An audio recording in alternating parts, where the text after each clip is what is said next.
কিচ্ছু পাইতো তো একটা কথা, কিচ্ছু তো পাইছে না, একটা লোকের কাছে এত বড় হয়েছে, একটা লোকের কাছে কোনো কিছু আসছিল না।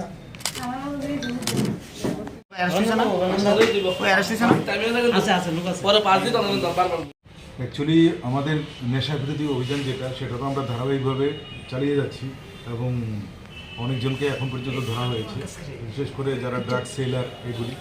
কিন্তু রিসেন্টলি কিছু পেডলার যারা নতুনভাবে নতুন কায়দায় বটতলা হাওড়া মার্কেট ওইখানে ড্রাগ পেডলিং করছিল। এই খবরটা গতকালকে সকালে আসার পর পশ্চিম থানার ওসি পরিতোষ দাস একটি টিম রেডি করে, তার মধ্যে সাদা পোশাকেও ছিল এবং ইউনিফর্মেও ছিল। হাওড়া মার্কেট থেকে 2:45 নাগাদ রেড করা হয়। রেড করার পর সেখান থেকে টোটাল প্রথম 4 জনকে অ্যারেস্ট করা হয়, যাদের পজিশনে এটা ছিল।